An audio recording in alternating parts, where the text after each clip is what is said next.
That's true. And that's another thing that, religion I had looked at as negative because I had gone through it all my life through just about every denomination there is. I ended up being Jewish, believe it or not. But because of all the obedience that I applied to the religions, I was able to take that, and I'm grateful, and apply it to the law of attraction. In other words, by obedience, you mean you learn to direct your behavior, and now you're learning to direct your thoughts into vibrational compliance with the source within you. Exactly, and to believe that. The example you gave about the parking space and so many other things that I've thought that happened so quickly makes me wonder why some of the things that we as humans would perceive as big things, like driving into the parking space, I want to drive a Rolls Royce into that parking space. And I know it's coming, but I just wonder why it doesn't come as quickly as that parking space. Because the parking place is easier for you to expect than the Rolls Royce. Not so much because you've practiced it. It isn't that practicing the parking place is easier. It's that expecting the parking place is easier, because you haven't walked around talking negatively about parking places like you have about Rolls Royces. You haven't been beating the drum of what's wrong with people who have money when you do not. The difference is not the attention toward, it's the attention against. You have more resistance about the Rolls Royce. Why would someone have more negative expectation about a Rolls Royce than a parking place? Well, parking places are more abundant than Rolls Royces. What conversation did you hear as a child, or do you hear even now about people who drive Rolls Royces? Do you believe that money comes easily? Yes. Do you believe that money comes as easily as parking places? No, probably not. That's the point. And once you get that, once you realize that everything that you ask for comes, and it comes just because you're asking, and it comes in the moment that you ask, and that as life causes you to ask for more and more comes. The more you live life, the more you ask, and the more you ask, the faster the energy moves, and the faster the energy moves, the more important it is that you move with the energy. But most people, the faster the energy moves, they don't keep up with the faster moving energy because they've been listening to the people who also haven't been keeping up with the faster moving energy. So then people say things to you like, well, life isn't supposed to be easy, and it gets harder and harder, and Rolls Royces don't grow on trees, and things of that nature, until you develop these patterns of thought that just hinder you from what you want.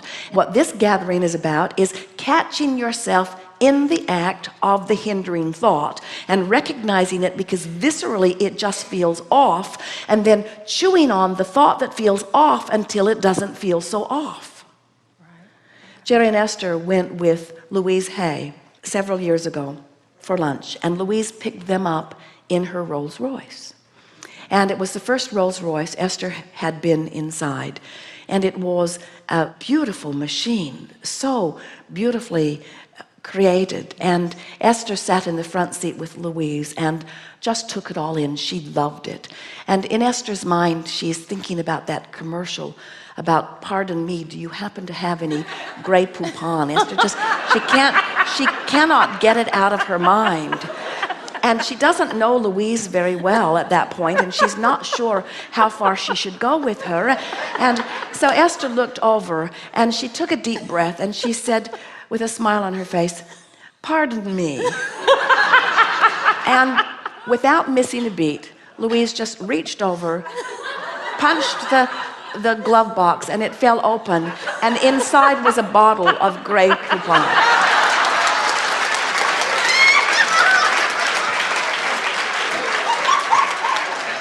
And now Esther's saying to herself, my Rolls Royce experience is now complete. And now she's wanting to drive down the freeway and hold the bottle up and show it to people. She just cannot quite leave it alone. The whole thing is surreal. And then Louise drove to a beautiful little restaurant, and she she ducked this big car into this very small garage and very skillfully parked it in a very small space. Esther and Jerry and Louise could barely get out of the car. It was parked so close, and Esther stood behind the car, and now her old thoughts relative to beautiful cars have been activated as Esther is looking at the cars parked on either side.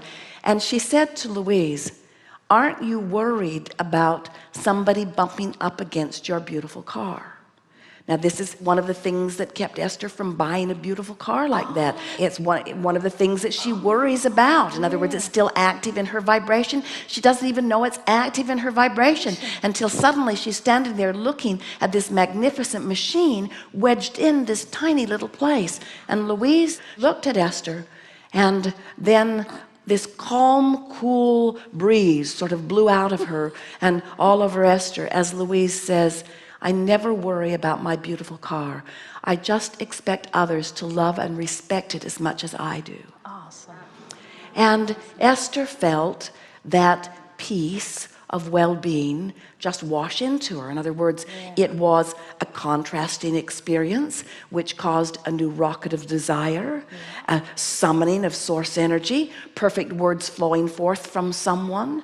And Jerry and Esther, no matter where they park, no matter what they're parking, Esther often stops and looks back and plays Louise's soothing words over her that everyone will love and appreciate this as much as I do, you see. And so it's just a matter of recognizing that you're full of vibrations that you've picked up along your physical trail. Some of them serve you and some of them don't. And most of them don't matter at all. It's only if there's something that you want that's calling energy through you and you're not letting it through because you've got some cluttered vibration that you would even be aware that you have some cluttered vibration. A car that's going 100 miles an hour and hits a tree is a much bigger problem than a car that's going 5 miles an hour and hits a tree. So the faster your energy moves, the more the resistance becomes apparent. And when you are now aware that resistance is always accompanied by negative emotion, and you are aware that negative emotion can come and go as quickly as choosing downstream or upstream thoughts, now you're in complete control of the part that resistance plays in your fast-moving stream.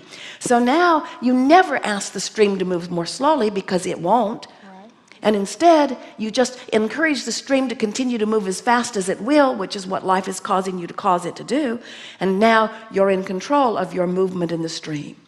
And in time, you find yourself moving so rapidly in this fast-moving stream, but it doesn't feel like frenzy. It doesn't feel frantic. It doesn't feel out of control, because when you're up to speed with your stream, everything feels wonderful.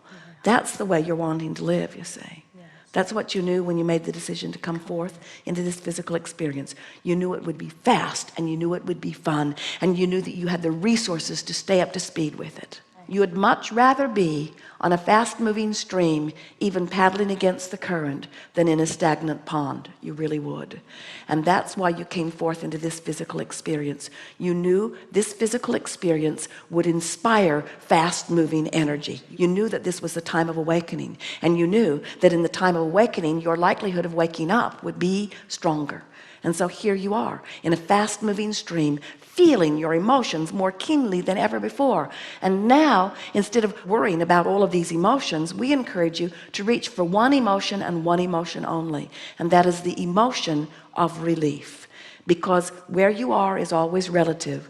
And you might want to write this down. It's so profound. I am where I am. I am where I am. I am where I am. And I've got only one choice. I am where I am, and I can feel a little better or a little worse. That's it. I am where I am.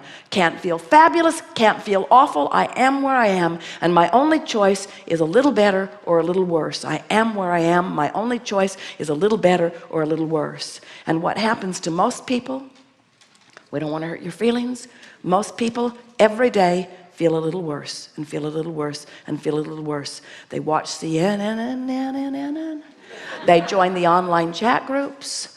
They carry things around of things that have gone wrong. They remember things from their childhood.